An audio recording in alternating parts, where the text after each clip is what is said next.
Chandrababu serious ఆగ్రహం party నాయకులకు Chandrababu class Chandrababu warning నోటీసులు ఇవ్వాలని హుకుం యాక్షన్ కి సిద్ధమైన చంద్రబాబు ఇవన్నీ ఎల్లో మీడియాలో వచ్చే హెడ్లైన్స్. టీడీపీ ఎమ్మెల్యేలు ఎంపీలు నేతలు గలీజు వ్యవహారాల్లో అడ్డంగా దొరికిపోయిన ప్రతిసారి చంద్రబాబు నడిపించే డ్రామా ఇదే. 20 నెలల్లో ఒక్కరంటే ఒక్క గలీజు నాయకుడి మీద కూడా యాక్షన్ లేదు. ఆయన ఎల్లో మీడియా మాత్రం చంద్రబాబు సీరియస్ అంటూ తెగ ఓవర్ యాక్షన్ చేయడం, డైవర్షన్ డ్రామాలకు పాల్పడడం యథావిధిగా కొనసాగుతూ వస్తోంది.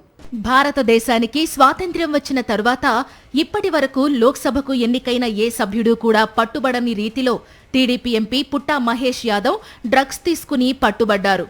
దేశవ్యాప్తంగా ఈ ఎంపీ చేసిన నీచమైన పనిపై విమర్శలు వెల్లువెత్తుతున్నాయి. పార్లమెంటు పరువుని, ఆంధ్రప్రదేశ్ పరువుని టీడీపీ ఎంపీ తీసేశారని నెటిజన్లతో పాటు జర్నలిస్టులు తీవ్రంగా మండిపడుతున్నారు. ఇంత తీవ్ర స్థాయిలో విమర్శలు వచ్చినా రెడ్ హ్యాండెడ్గా టీడీపీ ఎంపీ డ్రగ్స్ తీసుకుని దొరికిపోయినా సీఎం చంద్రబాబు మాత్రం ఆ గలీజు ఎంపీకే మద్దతుగా నిలవడం తీవ్ర విమర్శలకు దారితీస్తోంది. టీడీపీ ఎంపీ పుట్టా మహేష్ చేసిన గలీజు పని గురించి తెలియగానే చంద్రబాబు కనీసం నోరు మెదపలేదు. సకల శాఖల మంత్రి నారా లోకేష్ నోరు మెదపడం లేదు. రాష్ట్ర వ్యాప్తంగా ప్రజలు టీడీపీని చీకొట్టడంతో వెంటనే చంద్రబాబు తన మార్క్ డ్రామాకు తెరలేపారు. చంద్రబాబు చాలా సీరియస్ అయినట్టు మీడియాకు లీకులు ఇప్పించారు. ఇలాంటి లీకులు ఇవ్వడంలో ఆయన మొదటి నుంచి పండిపోయారనే సంగతి తెలిసిందే. ఎంపీ పుట్టా మహేష్ యాదవ్కి నోటీస్ జారీ చేసి 5 రోజుల్లో వివరణ ఇవ్వాలని బాబు ఆదేశించారని ఎల్లో మీడియాలో వార్తలు వచ్చాయి. ఇక్కడే బాబు మార్క్ సీరియస్నెస్ ఎలాంటిదో క్లియర్ గా తెలిసిపోతోంది.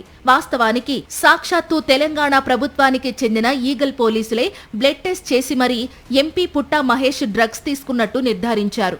ఆ తరువాతనే స్టేషన్ బెయిల్ ఇచ్చి పంపారు. అయినప్పటికీ వాస్తవాలు తెలపాలంటూ ఎంపీ పుట్టా మహేష్ కు టీడీపీ తరపు నుంచి షోకాజు ఇవ్వడం, 5 రోజుల సమయం ఇవ్వడం అన్నది చంద్రబాబు మార్క్ డ్రామానే అని రాజకీయ విశ్లేషకులు అభిప్రాయపడుతున్నారు. గతంలో కూడా పార్టీ నాయకుల మీద ఆరోపణలు వస్తే అటు టీడీపీ ఇటు జనసేన రెండూ ఇలాంటి డ్రామాలనే తెరమీదకు తెచ్చాయి. కొద్ది నెలల కిందట విజయవాడ ఎంపీ కేశినేని చిన్ని మట్టి, లిక్కర్, ఇసుక దందాలపై సాక్షాత్తు టీడీపీ ఎమ్మెల్యే కొలికపూడి శ్రీనివాసరావునే సంచలనాత్మక ఆరోపణలు చేశారు. కేశినేని చిన్ని ఎన్టీఆర్ జిల్లా అంతటా పేకాట క్లబ్లు నిర్వహిస్తున్న తీరుని ఆయన ఎండగట్టారు. గంజాయి వ్యాపారం కూడా ఎంపీ కేశినేని చిన్ని కనుసన్నల్లోనే జరుగుతోందని కొలికపూడి ఆరోపించారు. అప్పుడు కూడా సీఎం చంద్రబాబు ఇలానే డ్రామా చేశారు. పార్టీ నాయకులతో విచారణ కమిటీ వేశారు. ఆ కమిటీ నివేదిక కూడా ఇచ్చేసింది. నివేదిక వచ్చి 3 నెలలు దాటినా ఇంతవరకు ఎవరి మీద చంద్రబాబు యాక్షన్ తీసుకోలేదు. టీడీపీ ఎమ్మెల్యే కోనేటి ఆదిమూలం టీడీపీ మహిళా నాయకురాలినే లోబర్చుకుని లైంగికంగా వేధించిన వీడియోలు సైతం బయటకొచ్చాయి. బాధితురాలు కూడా హైదరాబాద్లో ప్రెస్ మీట్ పెట్టి గలీజు ఎమ్మెల్యే తీరుని బట్టబయలు చేసింది. అప్పుడు కూడా ఎమ్మెల్యేని పార్టీకి దూరంగా ఉంచుతున్నామని ప్రకటించారు తప్ప ఎలాంటి చర్యలు లేవు. ఆ తరువాత కొంతకాలానికి సీఎం చంద్రబాబు నిర్వహించిన కార్యక్రమాల్లో సైతం ఎమ్మెల్యే కోనేటి ఆదిమూలం దర్జాగా పాల్గొంటున్నారు. బాధితురాలు చేసిన ఆరోపణలపై ఎలాంటి కేసు లేదు, విచారణ లేదు. టీడీపీ ఎలాంటి చర్యలు తీసుకోలేదు. ఈ మధ్యే జనసేన ఎమ్మెల్యే అరవ శ్రీధర్ ఓ దళిత మహిళా ఉద్యోగికి 5 సార్లు అబార్షన్ చేయించి ఆమెను మోసం చేసిన ఉదంతం వెలుగు చూసింది.